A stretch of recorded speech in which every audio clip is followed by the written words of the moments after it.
Today, I'm gonna give you a beginner-friendly step-by-step guide on how to mod any Warframe in the entire game and make them super strong. Now, when it comes to weapon modding in Warframe, that's usually pretty straightforward. You just look at the stats and then double down into the right ones. However, Warframes are on a whole other level of complexity, so finding the right mod setups for them has always been pretty challenging. But today, we're gonna change that, because I came up with an easy-to-follow red line for Warframe modding that I want to share with you right now. So, after a big shout-out to all my generous channel members who help me keep the lights on, let's jump right into it. Alright, so when we're talking about Warframe modding, there are multiple steps that we need to look at, and we will do so one after the other. But generally, I would recommend to start with survivability. How do we keep the Warframe alive? Now, when it comes to survival, there are 3 different ways in which we can achieve it, those being tanking, abilities, and shield gating. Most Warframes fall into one of these 3 categories, and the first thing you need to do is to figure out which of these categories your personal Warframe is in. So, how do you do that? In order to identify a Warframe, we need to look at their health, shield, armor stats, as well as their abilities. Tanks, for example, mostly follow a distinct pattern. They have above average health, usually coupled with high armor and maybe even a skill that grants them additional damage reduction or self-heal. A good example here would be Inaros, who has the highest health pool out of all Warframes in the entire game, decent base armor, and then 2 self-healing skills as well as 1 that grants him additional armor. In other words, if a Warframe looks like that, then we're talking about a classic health tank. Now, how do we mod for survivability with tanks? Quite simple actually. We double down into their strengths by giving them more health, more armor, and in an ideal world, you'd also use the mod adaptation to add another layer of damage reduction on top. But not every tank is also a health tank. Hildryn, for example, has next to no HP, but therefore thousands of shield points. She also is a tank, just a shield tank in this case. And the mods here look actually pretty similar, just that for shield tanks we don't add armor, since it only affects the health, and therefore try to mod for as many shields as we possibly can. So, long story short, should you identify your Warframe to be a tanking type, then increase whatever they're tanking with as much as you can, and if you have, maybe also add something that helps them in terms of self-healing or shield regeneration. And that will be it for the tanks. But not every Warframe survives on just their sheer numbers alone. Many have neither a lot of HP nor great shields. Instead, they're relying solely on their abilities to keep them afloat.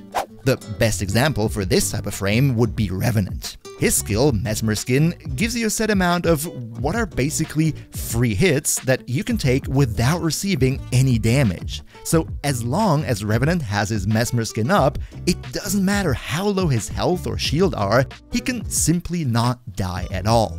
Another good example here would be Valkyr, who can just switch her 4 on to turn her health bar literally gray and become completely untouchable.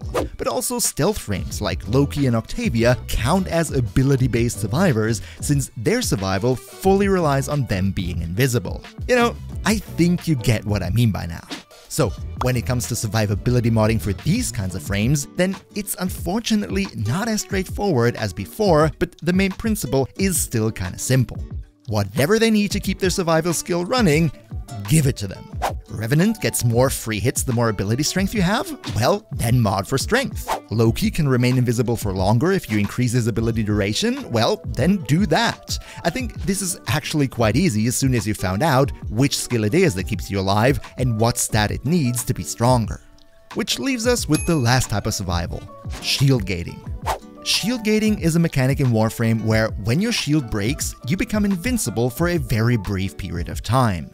This goes for every Warframe in the game as long as they have shields in the first place. And the way people use this to their advantage is, they try to build a setup that allows them to refill their shields in the very short invincibility time frame after the shield breaks, so that basically the shields are full as soon as the player becomes vulnerable again. By the way, if you want to know all the nitty-gritty details on shield gating, I've explained this in way more detail in this video right here. But alright, we know how tanks look, we know what ability survivors are, now how do I identify shield gators? Well, theoretically, every Warframe who has shields can be built into shield gating. However, some are naturally better at it than others.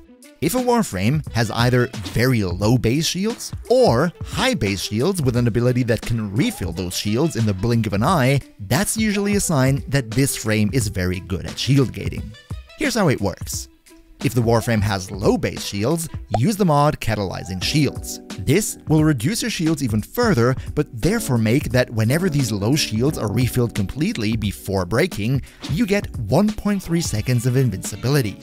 Then, you couple this with the Aura Mod Brief Respite that transfers 150% of your energy spent into shields, so that you're effectively making it that whenever your shields break, you just quickly tap one of your skills, energy spent will fill up your shields again to full, and now you're safe again. Rinse and repeat.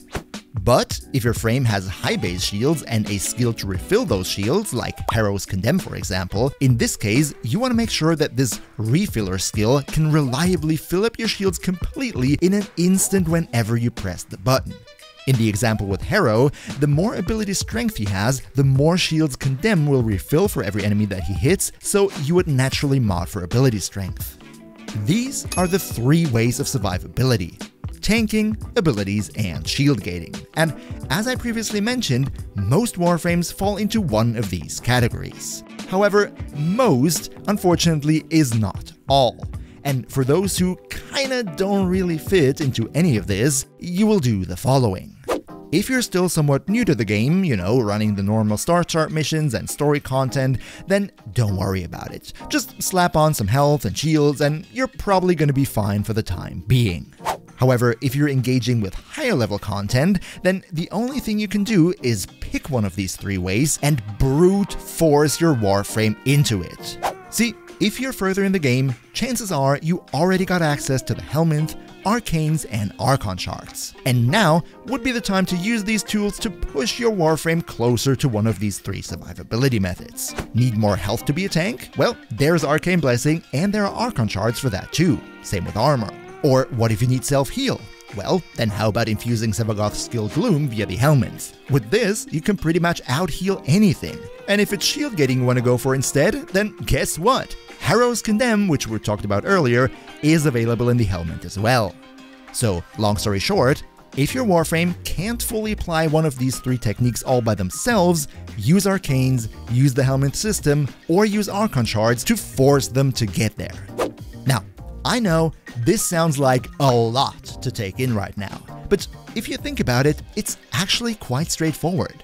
First, look at your Warframe stats and skills, then identify which survivability type they're laid out for, and follow the modding principles that I just showcased. And just in case it was helpful so far, then I just want to say that it would really help out a ton with the algorithm if you could maybe spare a like. Honestly, your support means the world to me, so thank you so much for that. But alright, I think we've talked enough about not dying for now. So let's instead look into the next step of modding a Warframe, and that would be energy. See, all Warframes in the game, except one, I get it, have one thing in common. They need energy to be able to cast their skills. So, our job is to make sure that their energy economy is up to the task. Now, in order to set up the energy supply for our Warframe, the game gives us multiple options. Mods to expand our maximum energy pool, mods for energy regeneration, as well as those which reduce the energy cost of our abilities. So, sure, you could now go and slap all of these on together, but that would use up precious mod space that we probably need elsewhere. That's why now we need to identify which of these energy supplying methods works best for our individual Warframe. And here is how we're gonna do that. First, we take a look at our skills again, and maybe also take our frame out on a little spin to get a feeling for how exactly they play in practice. The goal here is to precisely find out how we spend our energy. Let me give you an example to better show you what I mean. Excalibur's playstyle is very straightforward. Have his Exalted Blade on as much as possible, and maybe from time to time you trigger your occasional blind. In other words, Excalibur doesn't need you to constantly spam skills. His main energy cost comes from just having your Exalted Blade on. Let's call these types of Warframes energy drainers. For these energy drainers, we don't care so much about the upfront cost of skill activation, but therefore want to keep the cost per second as low as possible. From a modding perspective, that then means we need to focus more on skill duration rather than efficiency, because duration is what primarily reduces the cost per second, whereas efficiency has a bigger impact on the upfront casting cost. So much for energy drainers. But there's also another type of energy use, and much more Warframes actually fall into this category. See, frames like Volt, for example, don't even have abilities that constantly drain your energy. Instead, Volt's playstyle revolves around casting different abilities very often. You know, setting up his shields, zapping enemies, discharging electricity, and so on. Let's call these types of Warframes energy casters. Since in missions, you never know for sure when the next energy drop will happen, for energy casters, it's important to always have a healthy supply of energy in reserve, but also to keep the casting costs of your abilities manageable. In other words, we want a high maximum energy pool and, if necessary, also some ability efficiency. Maximum energy can be increased with the flow mods, or alternatively also with blue Archon shards in case you already have access to them, and efficiency is best gained from streamline or fleeting expertise. The last case that I want to talk about here, and don't worry, this will be a short and very simple one, would be Warframes that are either energy autonomous or don't really need energy at all. See, in case your Warframe of choice has an ability that helps with saving or restoring energy, chances are this skill alone is already enough to keep you going. This is of course great, and if you build a frame like that, then I would just go and test them out without any energy modding at all, see if that's enough, and only if you have the feeling that this is not sufficient, you can add a little something to help out. And with Warframes who don't even need energy at all, that would be the ones who barely use their abilities, like Anaros, for example, who naturally doesn't need any mods for his energy sustain either. So, long story short, we have energy drainers, energy casters, energy autonomous Warframes, and those who barely use their skills at all, and I just told you what to focus on with each type when it comes to energy modding. What I didn't tell you though, is how exactly to refill your energy again. And there's a very simple reason for that actually. I already have a video that explains pretty much all the different methods of energy regeneration in the entire game, as well as when to best use which one of them. So feel free to check out the energy vid afterwards, because now we're looking at how to actually make a Warframe strong. Oh yeah, and in case you're still here watching, then maybe you'd like to consider leaving the channel sub to not miss out on any helpful guides in the future. Welcome to the crew. But alright, we now successfully made sure that our Warframes won't die, as well as that they always have enough energy to use their skills whenever necessary. This is the point where we can finally go and make those skills really powerful. See, every Warframe has 4 different stats here on the side: ability strength, range, duration, and efficiency. And most Warframe skills have corresponding values like damage dealt, how far they can reach, how long they last, and how much energy they cost. If you now go and increase or decrease these 4 values, then the corresponding numbers of your skills will change accordingly. In other words, to know what to mod for means you need to decide what you actually want to focus on. But how should you do that? See, every single one of the over 50 different Warframes is unique with their own specialized skill set. But still, there are certain roles that most of them fall into. You know, some frames are damage dealers, others excel at survival because they have a lot of health, armor, or skills that are keeping them alive. Then you have your supports, frames that can heal, buff, or supply energy to the team, defenders that can create protective barriers around mission objectives, and last but not least, crowd controllers who can push enemies away, draw them in, or deny them altogether.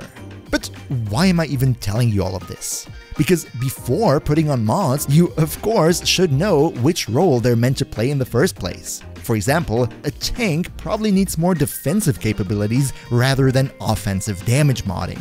And this is unfortunately the point where I cannot give you a one-size-fits-all approach that works for every single Warframe. So instead, let me give you some tips on how you can find the right approach for yourself.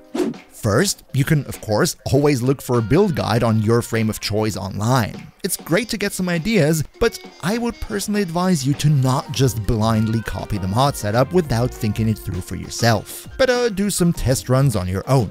For example, you could put all your mods towards ability strength and then see how your mission plays out with this approach. Then afterwards, you decide if you really need that much strength or if you rather give up a bit of it in order to expand on something else.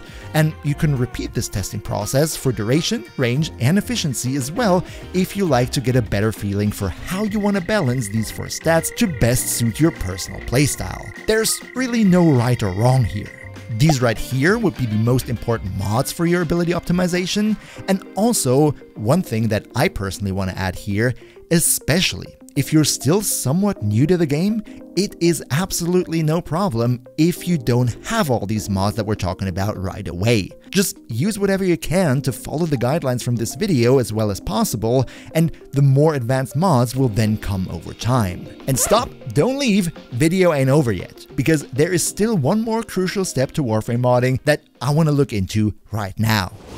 See, we've established how to stay alive, how to always have energy, and now also how to optimize your abilities to best fit your playstyle.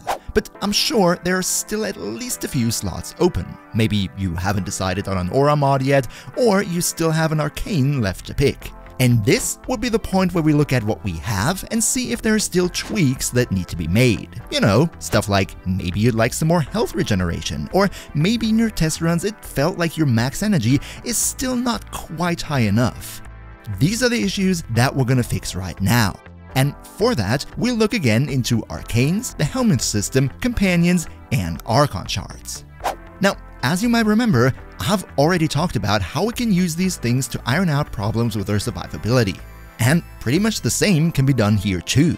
So if you're still having some slots open, then there will be the right ones available to help with whatever you require. In order to find out which these are, you can either look through your own inventory and see if you might already have the right things unlocked, and if not, then you go to a web browser, open up the Warframe wiki pages for Warframe arcanes, archon shards, helmet abilities, and companions, and search for something that fits your needs. Trust me, there is everything. Archon shards for damage output, utility, and survival, helmet abilities for energy, healing, and crowd control, arcanes for basically everything, and with the recent update, even companions can now make us crazy OP. So, in case you'd like to know which out of all these companions are the most busted ones, then don't miss out on this video right here. Also, another massive shout out goes out to Akimbo Fade, Niels V, Lamies, Demon Lord Zell, Disordered Demon, Bland Waffle, and all other generous channel members for your continuous support. We see each other, hopefully in the next one, and until then, as always, good loot.